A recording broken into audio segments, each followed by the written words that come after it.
कक्षा 10 की लोकतांत्रिक राजनीति के भाग 2 का पाठ नंबर 3 में आप सभी का स्वागत है। आज हमारा विषय है लोकतंत्र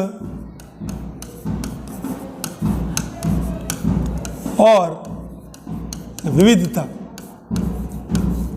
हमने पिछले 2 अध्यायों में आप लोगों को बताया था कि किसी भी राष्ट्र का समाज भाषा के आधार पर और क्षेत्रीयता के आधार पर अलग अलग टुकड़ों में विभाजित होता है।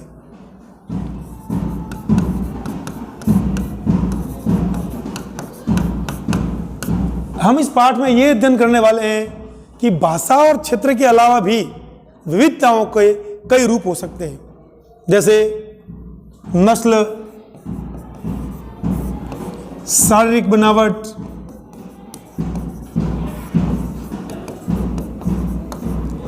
लिंग, जातिगत विविधताएं,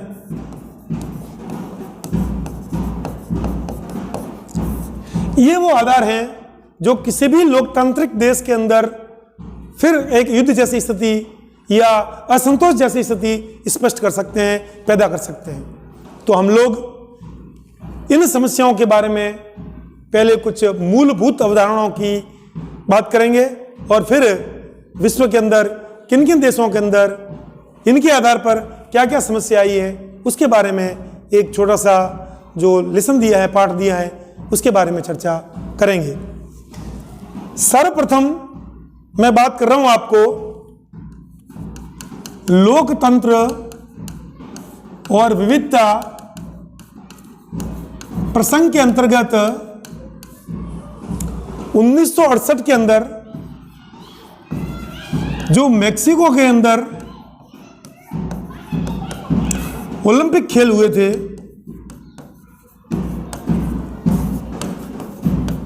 उसकी एक कहानी पर चर्चा करके इस बात को हम स्पष्ट करने की कोशिश करेंगे।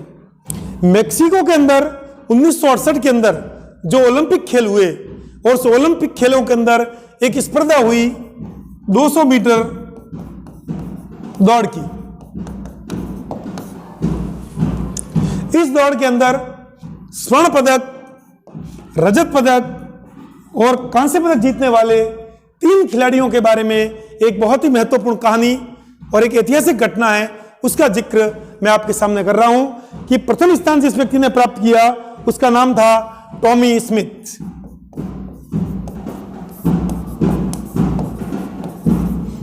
जिसने स्वर्ण पदक जीता। रजत पदक जीतने वाला जो व्यक्ति था उसका नाम था पीटर नॉर्मन।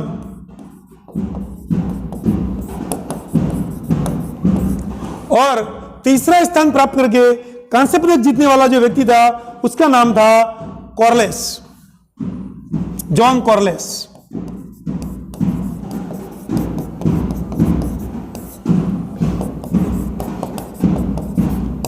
ये एक सामान्य घटना दिख रही है आपको। हर ओलंपिक खेलों के अंदर 200 मीटर की दौड़ होती है, हर खिलाड़ी पहला, दूसरा, तीसरा स्थान प्राप्त करता है। लेकिन यह एक विशेष चर्चा है कि जो प्रथम और तृतीय स्थान प्राप्त करने वाले लोग थे ये अफ्रो अमेरिकन थे।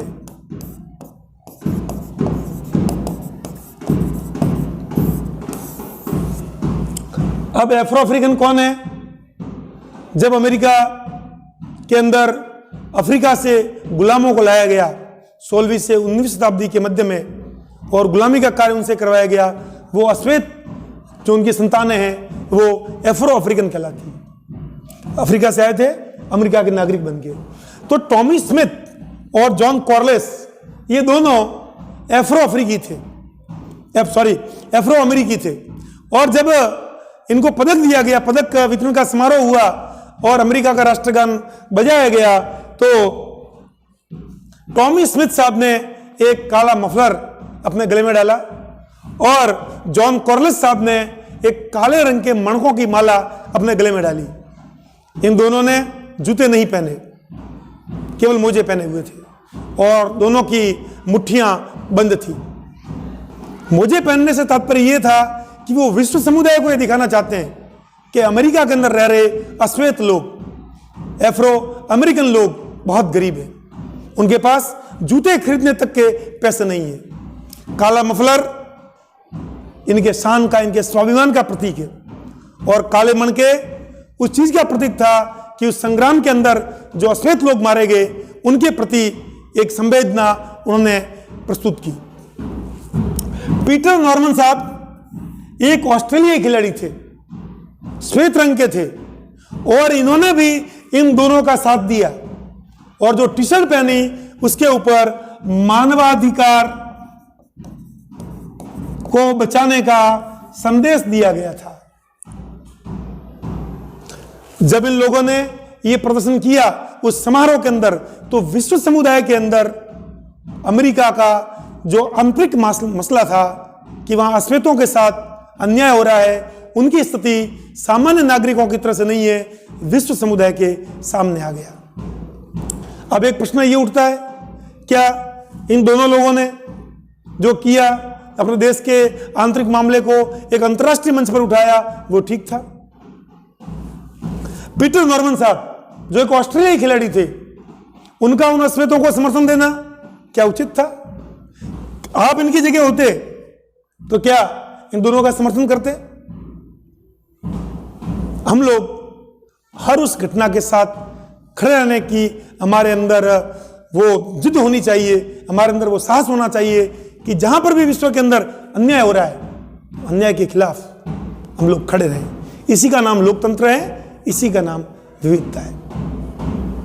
जब ये सारी घटनाएं हो गई तो टॉम स्मिथ और जॉन कॉर्लेस साहब के इस कृत्य को ओलंपिक समिति ने गलत माना, और उन्होंने इन दोनों के जीते हुए पदक वापस ले लिए, क्योंकि इन्होंने किसी राष्ट्रीय मसले को अंतर्राष्ट्रीय स्तर पर उठाया था। पीटर नॉर्मन साहब अगले ओलंपिक के लिए ऑस्ट्रेलियाई टीम में चयन नहीं किया गया। इन तीनों को एक प्रकार से सजा मिली, लेकिन अभी कुछ वर्ष पहले सैम हॉज स्टेट यूनिवर्सिटी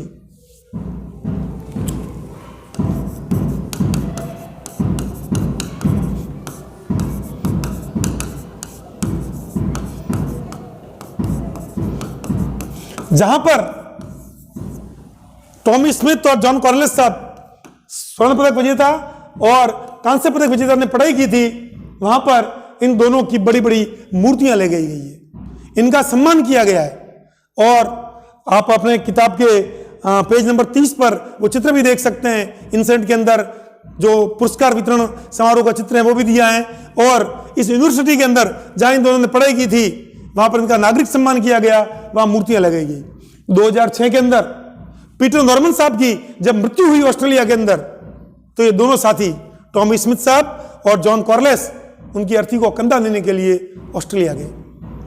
विश्व समुदाय के अंदर एक चीज सामने आई कि भैया किसी भी देश के अंदर किसी भी मामले पर, किसी भी आधार पर, अगर किसी भी विविधता के आधार पर भेदभाव हो रहा है तो लोकतंत्र के लिए उचित नहीं है।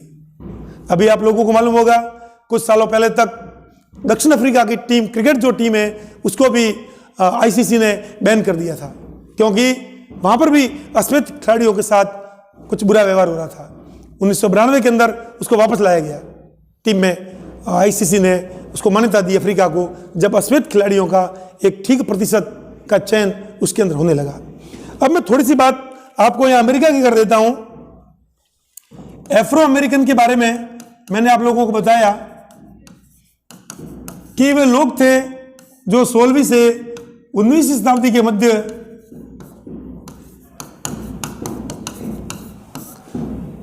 गुलामी का कार्य करने के लिए अफ्रीका से लाए गए थे।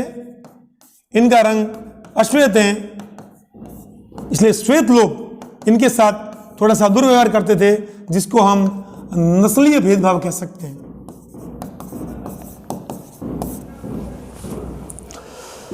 अमेरिका की दूसरी मैं बात बता रहा हूं कि वहां पर एक समान नागरिक अधिकार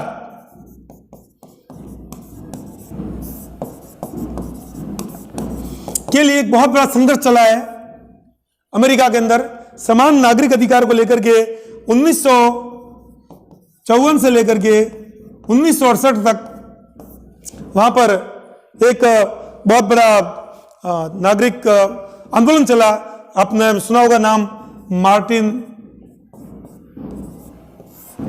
लूथर किंग, जिनको हम जूनियर भी कहते हैं। इनके नेतृत्व के अंदर इन लोगों ने अहिंसात्मक तरीके से, जो महात्मा गांधी का रास्ता था, बिना हिंसा किए हुए अमेरिका के अंदर मानव अधिकारों के लिए, समान अधिकारों के लिए, श्वेत और अश्वेतों के अंदर समान अधिकार मिले, नस्लीय भेदभाव नहीं हो, इसको लेकर के एक बहुत बड़ा आंदोलन चलाया और अंत में सरकारों को झुकना पड़ा और सबको, अमेरिकी नागरिकों को एक समान अधिकार देकर के अश्वेतों को भी मुख्य धारा में लाया गया। इसी प्रकार से एक अश्वेत शक्ति आंदोलन के नाम से भी अमेरिका के अंदर 1968 से लेकर के 1975 के मध्य ये आंदोलन चला है। और इस आंदोलन के जो नेता थे वो ये मानते थे कि हिंसा के बिना हमको शक्ति नहीं मिल सकती है, तो इनका जो रास्ता था वो उचित नहीं था। लेकिन जो नागरिक अधिकारों के लिए मार्टिन लूथर किंग जूनियर साहब ने जो आवाज उठाई, वो विश्व के अंदर एक मिसाल बना और विश्व के हर देशों ने उसके बाद सबक लिया। नस्लीय आधार पर जो भेदभाव हो रहे थे उससे दुनिया उभर करके बाहर आई। अब मैं थोड़ी सी बात हमारे देश की कर रहा हूं कि 2001 के अंदर दक्षिण अफ्रीका का एक शहर है डरबन, वहां संयुक्त राष्ट्र का सम्मेलन हो रहा था और भारत के कुछ दलितों ने अपनी आवाज वहां उठाई कि भाई भारत के अंदर भी जातिगत आधार पर कुछ भेदभाव हो रहे हैं। इसके ऊपर आपकी पाठ्यपुस्तक के अंदर 3 प्रतिक्रिया दी गई है। एक सरकारी अधिकारी हैं अमनदीप कौर साहिबा, एक समाजशास्त्री हैं और एक दलित चिंतक हैं अशोक। इन तीनों की अलग अलग इसके अंदर जो मत हैं वो आपकी पुस्तक के अंदर लिखे हुए हैं। जो सरकारी अधिकारी है भारत सरकार का, उसका ये कहना है कि ये मामला हमारा आंतरिक मामला है और कहीं पर भी हमारे संविधान ने सबको समान अधिकार दिए हैं। जाति के आधार पर भेदभाव का कहीं जिक्र नहीं है। कहीं हो रहा है तो वह सरकारों की असफलता है, प्रशासन की असफलता है, वहां के अधिकारियों की असफलता है। इसलिए इस मामले को वहां पर उठाना उचित नहीं है। समाजशास्त्री साहब, उनका कहना है कि नस्लीय जो भेदभाव हैं वो एक जीव शास्त्रीय या समाजशास्त्रीय आधार है, उसका संरचना है कि भाई जब जो पैदा होता है तभी वो श्वेत होता है। लेकिन जातिगत जो भेदभाव है वो सामाजिक है। व्यक्ति समान रूप से पैदा होता है, पैदा होने के बाद उसके समाज के अंदर उसको एक जाति नाम मिलता है, इसलिए वो भेदभाव इतना बड़ा भेदभाव नहीं है, इसलिए उसको वहां उठाना उचित नहीं है। एक दलित चिंतक अशोक, उनका यह कहना था कि नस्लीय भेदभाव भी सामाजिक है और जातिगत भेदभाव भी सामाजिक है, इसलिए उसको उठाने से कोई राष्ट्रीय महत्ता या राष्ट्रीय बाधा उसमें सामने नहीं आनी चाहिए। इसके बाद में एक चित्र दिया गया है जिसमें एक भारत की बेटी है